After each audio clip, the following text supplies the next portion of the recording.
It's time for Waking Up with Wesley. Today's forecast and weather-wide discussion with WLOX First Alert Weather's senior meteorologist, Wesley Williams.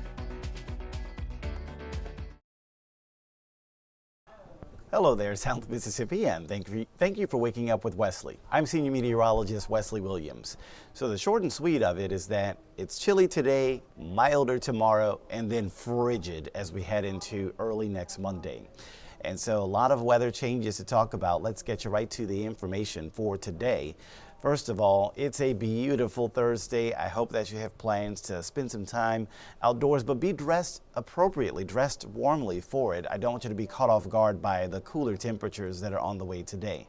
You see, yesterday we actually had highs in the 60s, but today might be tough to actually make it above that 60-degree mark. So a little bit on the chillier side for your Thursday. We actually had a cool front move through last night, and so that's the reason why it is cooler today than it was yesterday, or it will be cooler today than it was yesterday.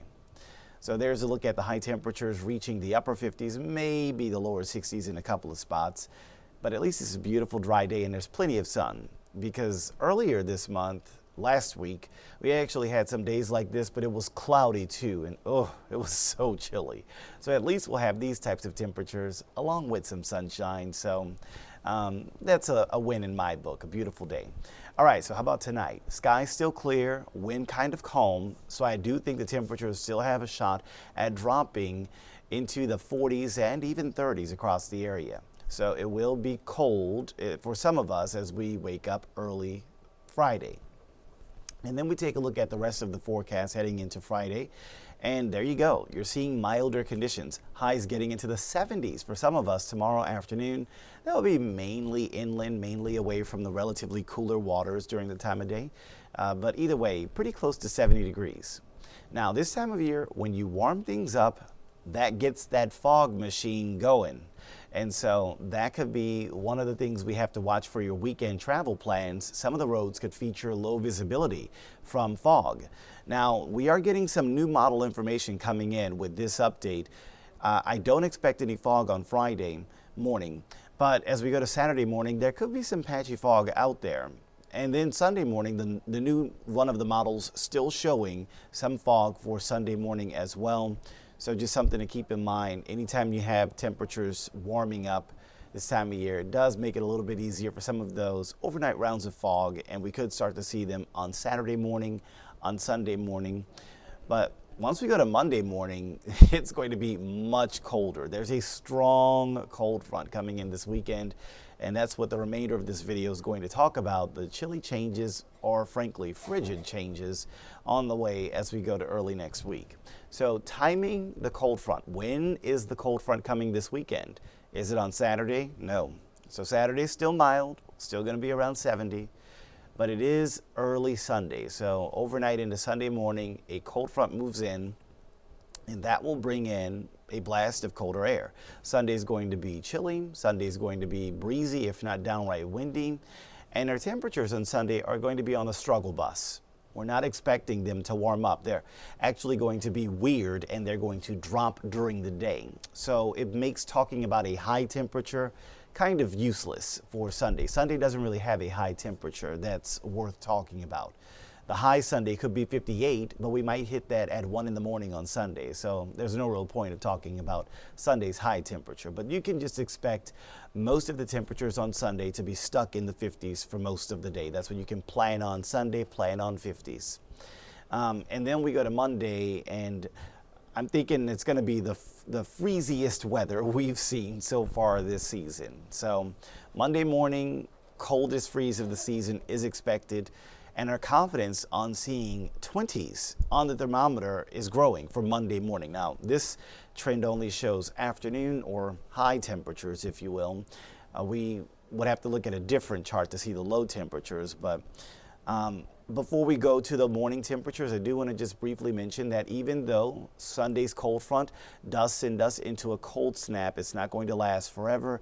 It's pretty much just the first part of next week. From Sunday into Monday, into parts of Tuesday. Once we get to next Wednesday, it's back on the milder side of things. So it's not going to be some long-lived cold snap, but just something as we start next week. And so even though the duration of next week cold snap, not very big, the intensity of next week's cold front is actually significant, because you're looking at this map and you're seeing the colors. Notice the colors are basically at the top end of our scale here, in the purple or even pink in some cases across South Mississippi. So what we're saying is that we are guaranteeing you basically that the temperature will drop to 32 degrees or colder at times early Monday. It won't be that way all day, as you saw. By the time we get to noon, freeze is gone. But for early Monday, that's a look at some of the numbers that we're watching for you. Many of those numbers are into the middle and upper 20s. And I'll make this a bit larger on your screen so you can follow along with me. You can see Poplarville could go to 24, maybe Moss Point, Escatawpa could go to 24 degrees. Biloxi 28, Long Beach 28. Well, let's go up. I'll go. I started at 24. Let's go to 25. So you got a 25 possible in Wiggins. And then for 26 degrees, we've got Lucedale, Perkinston, Picayune 26, Van Cleve, Hurley 26. All right. Then we go to 27, Saussure and the Kiln, as well as Gaucher and probably Hickory Hills. And then we go to 28 degrees, Burlington, Long Beach, Biloxi, all at 28 degrees. Then we go to 29 degrees, Pascagoula, Ocean Springs, and St. Martin, and probably D'Iberville as well. Gulfport, all at 29 degrees. And then you got the 32 right there at Bay St. Louis, with a relatively larger body of water to their north. That might help to prevent some places literally in downtown Bay St. Louis from falling all the way into the middle and upper 20s. Usually the Bay Waveland Yacht Club is always reporting a higher number on the thermometer than everywhere else, so it would not surprise that they would be the highest temperature out of all of those. But when we talk about freezing temperatures, we talk about, of course, protecting people, pets, and plants anytime the temperature hits 32 or colder. But then we always get this question about the pipes. And as long as I've worked here, which at this point has been over a decade, the usual standard protocol we do when it's coming time to protect pipes, you need to see temperatures drop to the middle 20s for multiple hours. I think at least 3 or 4 hours before pipes show any significant impacts.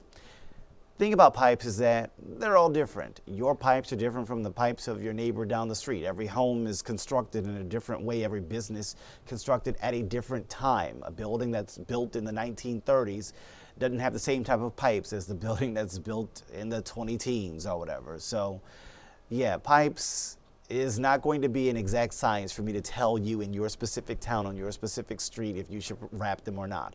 So we have to be a little generalized. And like I said, the generalized rule is when the temperatures are in the middle 20s for a duration of 3 or 4 hours or more, that's when we start to hear, if there's going to be burst pipes in South Mississippi, that's usually when we start to hear reports of that. At our news station is usually when those conditions are met. So it's a good idea to protect your pipes. If you see your town's number, it's down to 27, it's down to 26, 25, 24. Think now, today, about what you will do today, what you will do tomorrow, and what you will do on Saturday to protect your pipes. Make time. You have 3 days to spend time wrapping your pipes. You technically could do it on Sunday. I wouldn't recommend it because it's going to be chilly and windy. But while it's relatively comfortable, make time today or tomorrow or Saturday to protect and wrap pipes, any exposed pipes outside the house. We'll talk more about the specific tips about that in a moment. But that was temperature, right? Here's the thing about Monday morning. It's not just going to be cold. It's expected to be cold and breezy at the same time. So we got to talk wind chill. And with the temperatures already in the 20s in many cases, it doesn't take much wind for it to feel even colder. So yeah, the temperatures very cold 20s, but the wind chills could be in the bitter cold teens in some cases. You can see some of those numbers on this map right in South Mississippi showing bitter cold teens for those wind chill numbers early Monday. This would certainly be the coldest wind chills we've seen so far this season. I mean, it's only December, it's not even Christmas yet, and we're already seeing, super duper winter-like weather here as we go to next week. Now, about those protections. in case you need a reminder. We've already done some of these protections earlier this season. We've already had a few light freezes. I mean, we literally just had one yesterday morning. So we've had a number of light freezes, so we should be pretty battle tested at protecting pets, livestock, at protecting plants and people. If you haven't put those protections in place yet, I feel sorry for your plants. I feel sorry for your pets because they've probably been going through it with the types of rounds of freezing temperatures we've had recently. So probably don't need too much of a reminder on those. But for the pipes, since this would be the first time this season, of course you cover any exposed pipes outside the house or in any places inside the house where there is no climate control. That also would include inside of your cupboards. You might want to open your cupboards. If you have a sink in the kitchen, for example, and it is on an exterior wall, you want to open the cabinet or cupboard beneath the sink to let those pipes get touched by the climate-controlled air inside your house. If the cupboard or the cabinet is closed, then those pipes that are under the sink in the cabinet are near that exterior wall, and they're just going to get really cold, and they could possibly freeze or burst. So that's the opening of the cabinets and cupboards, mainly for sinks and pipes that are on exterior walls. For example, if you have an island that has a sink in your kitchen, you don't have to worry about that one.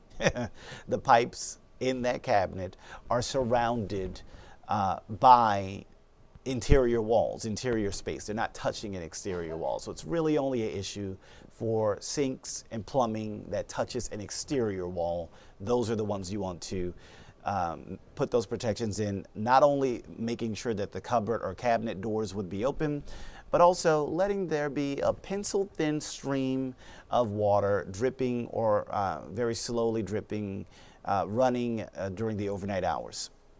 If you have a pool, obviously run the pool pump as well. So those are pretty much those tips that we want to just remind you about. And we've got multiple days here that you're going to probably be knocked over the head by multiple reminders from the rest of our weather team and our news team frequently, as we want to draw your attention to that. I wouldn't be surprised if our weather team puts out a little bit of a cold alert for that 29 you see there on Monday morning. So just keep that in mind, that we could see that potentially as we go into next Monday morning. Well, that'll pretty much do it for you, this edition of Waking Up with Wesley. I've been Senior Meteorologist Wesley Williams, and we'll see you again next time. Thank you for watching Waking Up with Wesley with WLOX First Alert Weather Senior Meteorologist Wesley Williams.